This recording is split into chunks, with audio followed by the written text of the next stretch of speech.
Next Monday is World Health Organisation's World Drowning Prevention Day. It's a kaupapa that raises awareness and also commemorates the lives lost by drowning. There are 77 fatal drownings in Aotearoa every year. One whānau taking part in this year's commemorations is hoping to save other whānau from the heartache they've suffered. Anei Te Pūrongo a John Boynton.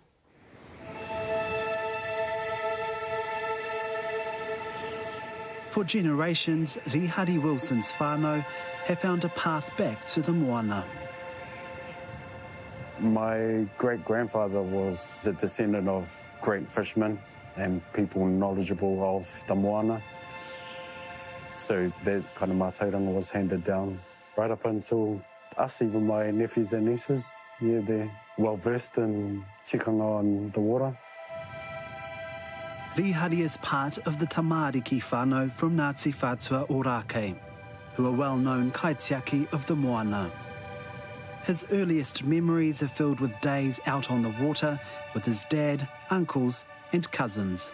We always went as a whānau onto the water, out te rangitoto, fishing, diving, swimming, keeping that kind of aroha for the moana alive within us. But when Rihari was just 6 years old, tragedy struck his whānau. His father, Jack Arama Wilson, died at the age of 29 while diving, suffering an asthma attack in the water. All I can remember is being in the car. It was wet and miserable. Not long after, we were up at my great-grandmother's house, and everyone was around crying, and I didn't really realise until I saw their casket. To lose a loved one out at sea was a devastating blow and a mamae they carried for many years. For my dad to pass away in the water, it should not have happened. Years later, his koro would share an important lesson he taught Jack about tikana on the water. So he told us, I told him, if you're ever sick, don't go out on the water. But he didn't listen. Did it change your relationship with the moana? It definitely did. We come from a whānau full of divers and fishermen, and that's just not me. And I've only told a couple of people that I can't go down under the water. I just keep on thinking, oh my God, this is where my dad was, and was this the last place that he remembers being down there? But in 2016, his whānau would lose another whānau member in the water. Rihari's brother, Jack Arama Wilson, died in a swimming pool in Rarotonga after suffering a heart attack. Yeah, it was hard losing my brother. Especially because he was the pōtiki. He was the baby. He was our baby brother, so. His younger brother left behind a partner and 2 young tamahine. I think the process was to look after who he had left behind, and that was paramount to anything else.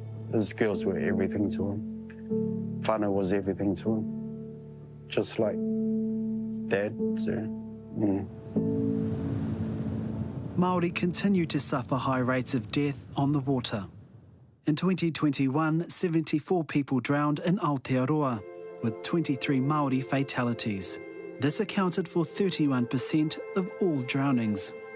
I'm really passionate about adding the humanity back into the drowning statistics, that this is someone's life and they have great importance to those that love and care for them. Nicola Keane-Bigler is from Drowning Prevention Auckland, an organisation which has formed a close relationship with the tamariki whānau.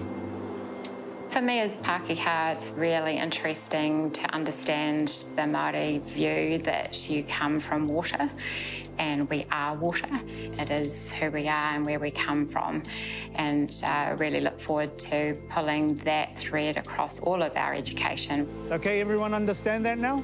Harry Aonga is helping to pull those threads together for his organisation. And why you need to hold onto your life jacket tightly is to keep you warm. Today he's holding a week-long safe swim program for children aged 11 to 17. So that's targeting at-risk communities when it comes to drowning, which is Pacific, Māori and Asian, giving them a free program that they can engage in and learn new water competencies, not only to keep themselves safer in the water, but to keep their whole family safer. Yep, now you can go. Step out nice and far. Being able to provide this education, like how to use life jackets, is integral to reducing drowning rates. When they come here, it's not just about swimming, it's about learning new activities. And when they're learning new activities, that's something that they're going to go home and teach their loved ones. Guys, get close together, get close together. Rihari Wilson knows what it's like to not have loved ones come home from the water. This month he's taking part in commemorations for World Drowning Prevention Day, representing his whānau and sharing their mātauranga of water safety. We all need to work together, and especially when the water is not just ours. If we know how to be on the water, then we have that responsibility to share that. Nā John Boynton tērā ripoata. Ko u tēnei waka kōrero ki uta e karima, no hora mai rā.